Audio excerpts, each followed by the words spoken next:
What's up guys, it's your bro, Richie Rich here. Today's video is now part 2 on the 3rd Gen Mustang. Today I'm doing the next part, which is the 1983 to 1986 model year. So before I start, make sure you all like the video, subscribe, comment down below what you guys think. Hit the notification bell, and hit all, so you learn when I make brand new uploads. Alright, so without any further ado, let's begin. So the 1983 to 1986 model year. Here we go. While most of the Mustang was carried over in late 1980s, late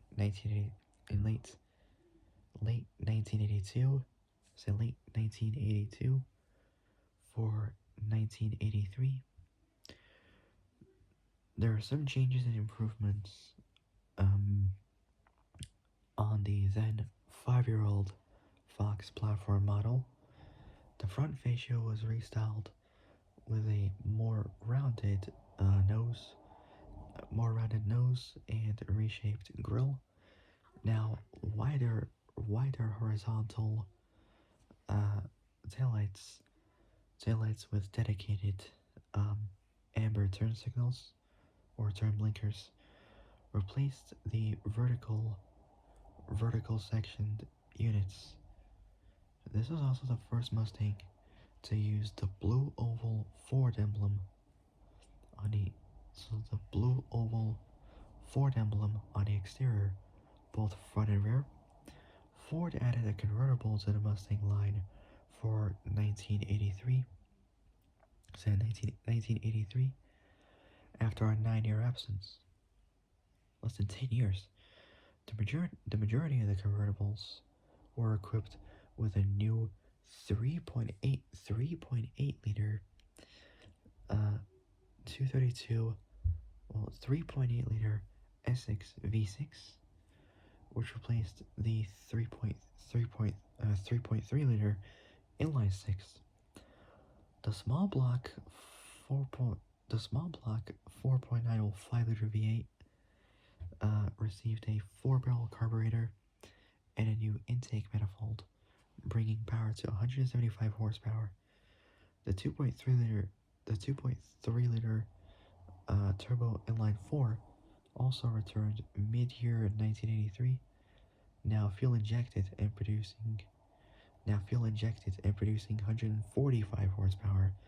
Sales on a Turbo GT were hurt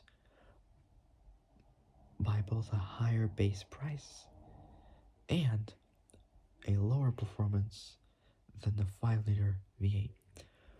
For 1984, both the GL and GLX were dropped, leaving the L, GT, and Turbo GT, while adding new additions, both the LX and SVO.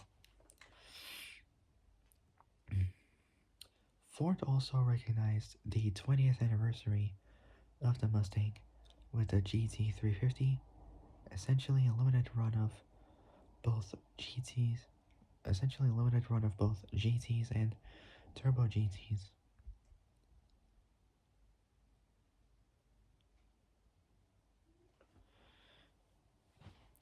Might talk about the Mustang SVO, I don't know. But we'll find out.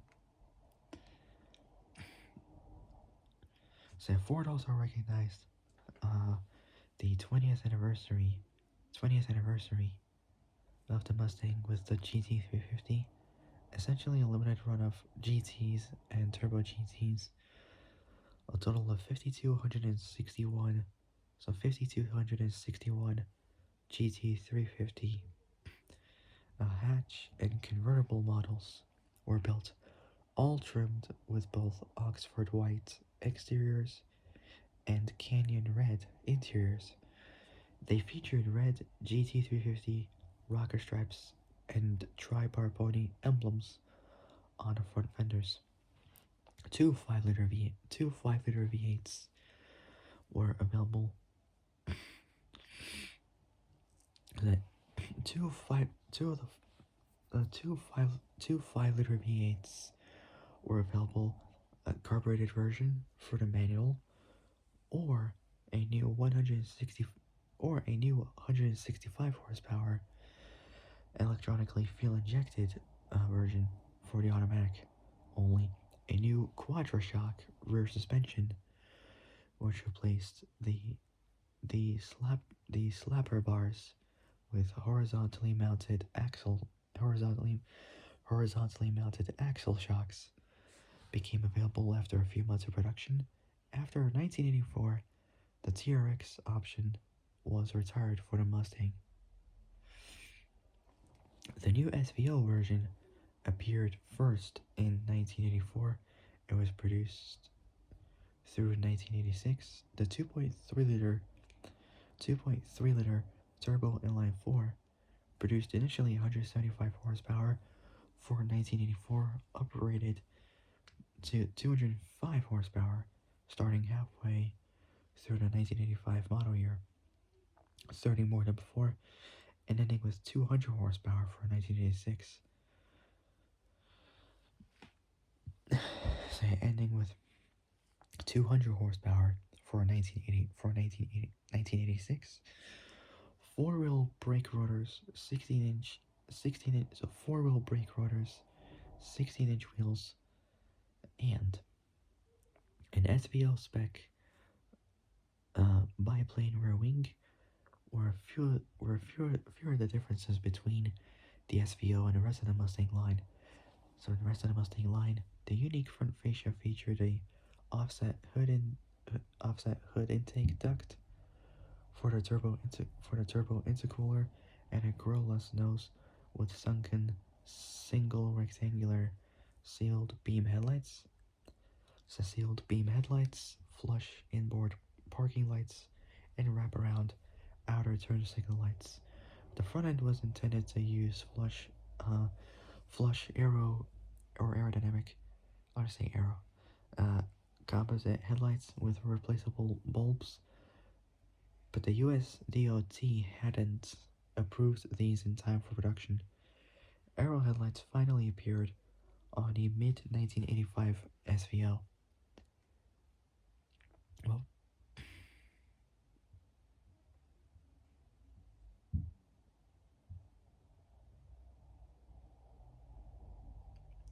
the Aero headlights finally appeared on the mid-1985 SVO. Haggerty Insurance, specializing in classic cars, called the intro of the first 200 horsepower Mustang in 1985.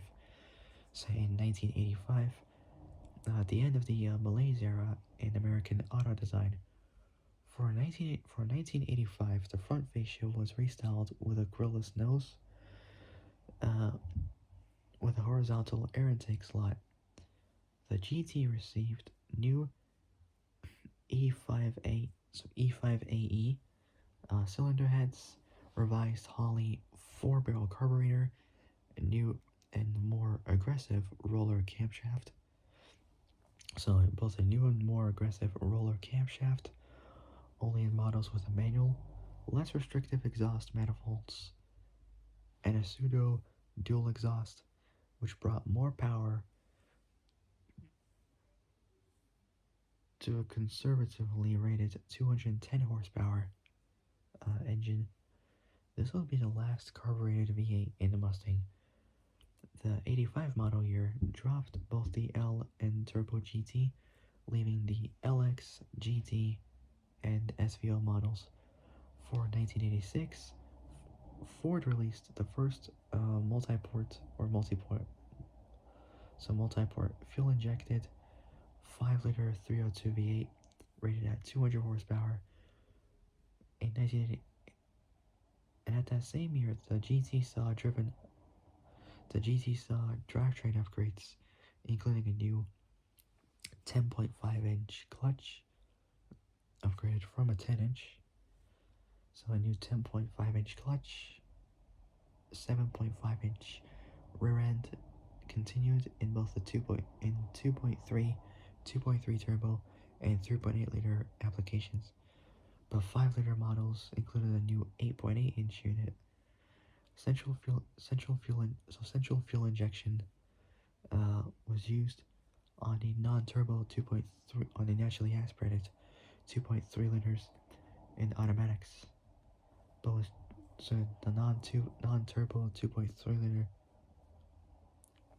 So central fuel injection was used on the naturally aspirated 2.3 liter versions with the automatic gearboxes. So the automatic versions were dropped the following year and replaced with a more efficient multi-port fuel injection. The rear center high mounted brake light was now mounted on the now standard rear wing for hatchbacks. Inside the bottom of the rear window of the coupe and on the rear edge of the standard luggage rack on convertibles. Okay, next is the engines.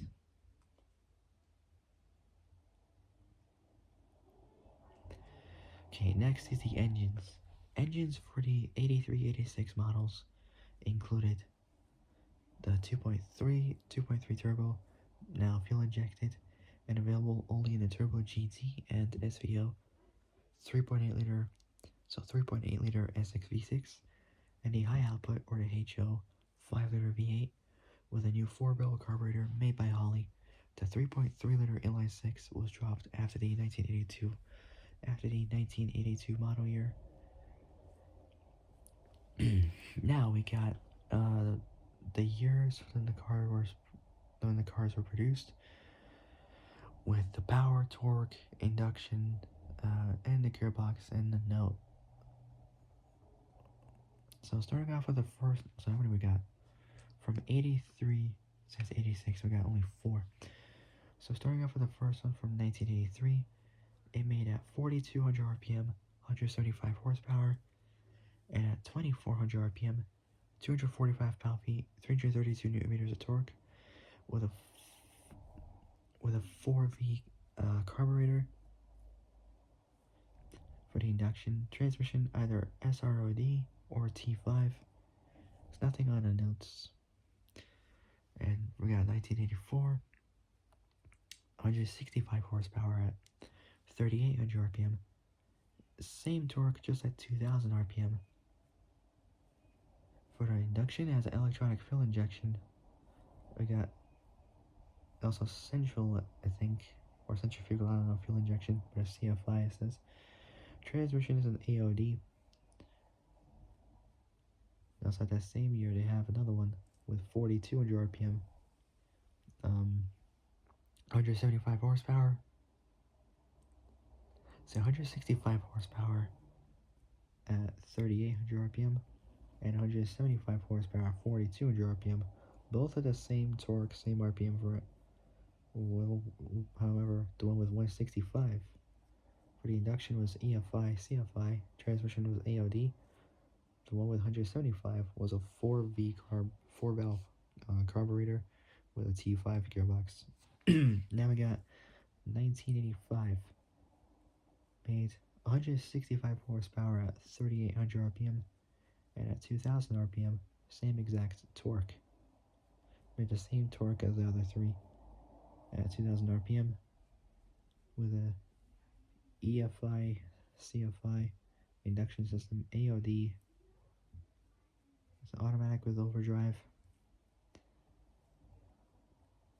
And through November 19th, 1984, and we have another one with 180 horsepower, same RPM, same torque, same RPM for that, same induction, same transmission, but it was after November 19th, 1984. So after November 19th, 1984, now we got another one with 210 horsepower, so the most powerful one out of all these. How many there are?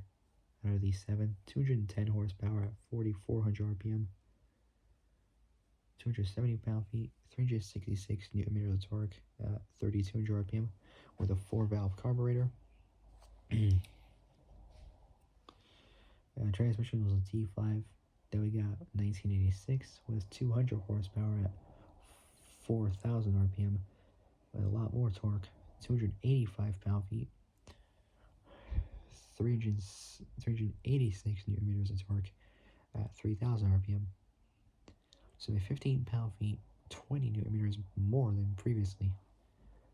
So at 3,000 RPM with an SEFI induction system. Transmission either ARD or T5. Speaking of transmissions, we're in the next part anyway. So transmissions is next. So gearboxes available. Gearbox availability varied behind the HO 5-liter each year.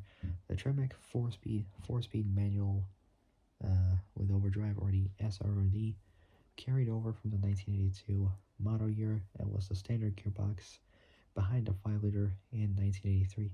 Shortly after the 83 model year started, the standard duty 5-speed Borg-Warner manual overdrive, which is known as the T5, became available, and it was then the standard gearbox behind the 302, with the SROD becoming optional with an invoice credit for the remainder of the model year.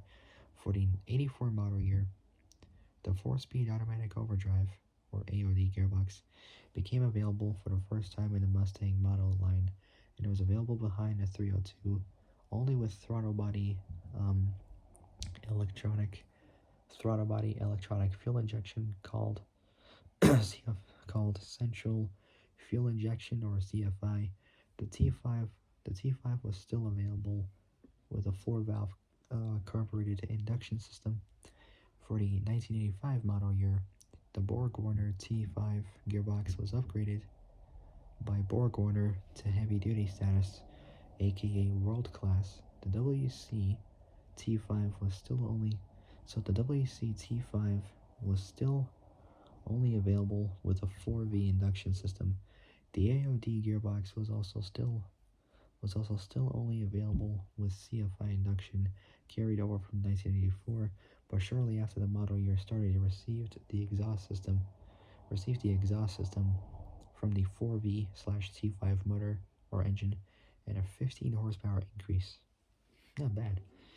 In 1986, the HO 5-liter was now sequentially fuel injected, or SEFI'd, and was available with either automatic or manuals. Next is motorsport, last part, and I'll end it there for now. So motorsport, the Mustang became Ford's main challenger in the early years of Group A touring car racing in both Europe and Australia. However, the 5-liter V8 was not a contender in the various European championships, but was replaced in 1985 by the turbocharged Ford, which is known as the Ford Sierra XR 4 Ti.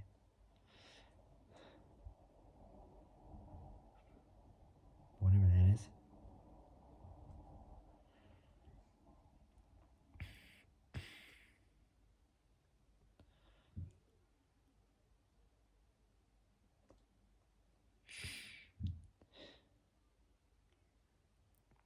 So, Australian Richard Johnson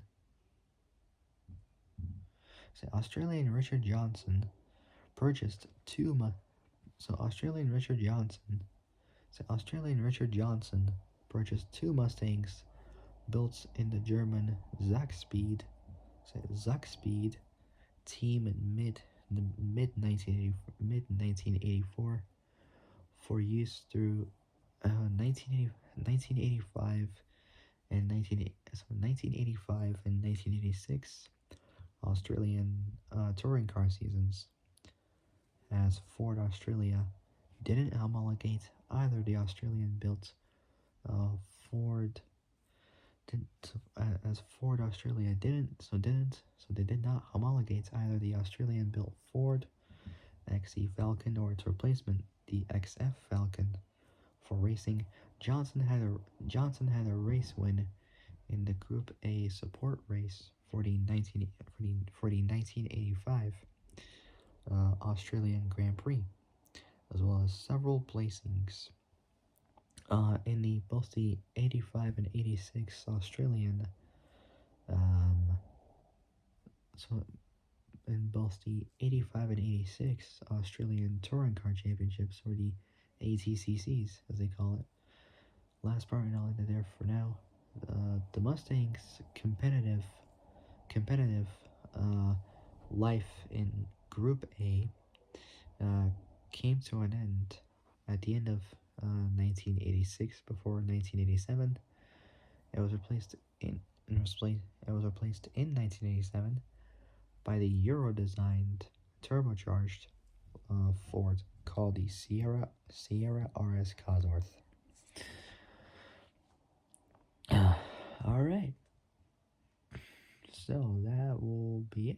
That'll be it for now. So yeah, for my next Mustang video, for my next 3rd-gen Mustang video will be about the Mexico version of the car. So there's not much on there, but we'll see how it goes. All right. So that'll be it. If you guys like this video, like and subscribe. Comment down below what you guys think. Hit the notification bell and hit all so you'll know when I make brand new uploads. All right. So that'll be it for now. I'll see you guys soon in the next video. But until then, stay safe, have a great evening, and have a great day tomorrow morning, and I'll see you guys soon in the next video. So take care, folks. Stay safe out there. So take care, folks. Stay safe out there, and I'll see you guys soon. Bye-bye.